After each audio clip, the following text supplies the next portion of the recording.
दोस्तों, एक दिन गौतम बुद्ध अपने शिष्यों के साथ एकदम शांत बैठे हुए थे।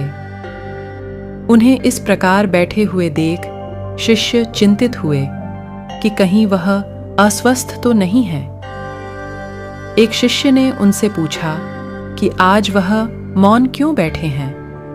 क्या शिष्यों से कोई गलती हो गई है? इसी बीच एक अन्य शिष्य ने पूछा कि क्या वह अस्वस्थ हैं? पर बुद्ध मौन रहे। तभी कुछ दूर खड़ा व्यक्ति जोर से चिल्लाया, आज मुझे सभा में बैठने की अनुमति क्यों नहीं दी गई है? बुद्ध आंखें बंद करके ध्यान मग्न हो गए। वह व्यक्ति फिर से चिल्लाया, मुझे प्रवेश की अनुमति क्यों नहीं मिली? इसी बीच एक उदार शिष्य ने उसका पक्ष लेते हुए कहा कि उसे सभा में आने की अनुमति प्रदान की जाए। बुद्ध ने आंखें खोलीं और बोले, नहीं, वह अछूत है, उसे आज्ञा नहीं दी जा सकती। यह सुनकर शिष्यों को बड़ा आश्चर्य हुआ।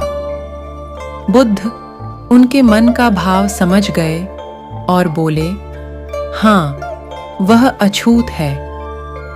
इस पर कई शिष्य बोले, हमारे आश्रम में जात पात का कोई भेद ही नहीं, फिर वह अछूत कैसे हो गया? तब बुद्ध ने समझाया, आज वह क्रोधित होकर आया है।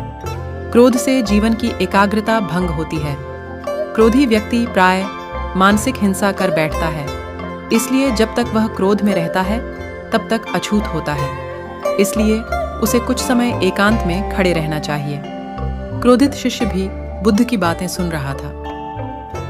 पश्चाताप की अग्नि में तप कर वह समझ चुका था कि अहिंसा ही मनुष्य का महान कर्तव्य व परम धर्म है।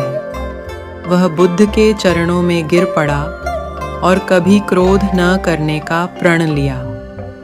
दोस्तों, हमें इस कहानी से यह सीख मिलती है कि आशय यह है कि क्रोध के कारण व्यक्ति अनर्थ कर बैठता है और पश्चाताप उसे बाद में होता है, जिसका कोई लाभ नहीं मिलता। इसलिए हमें क्रोध नहीं करना चाहिए।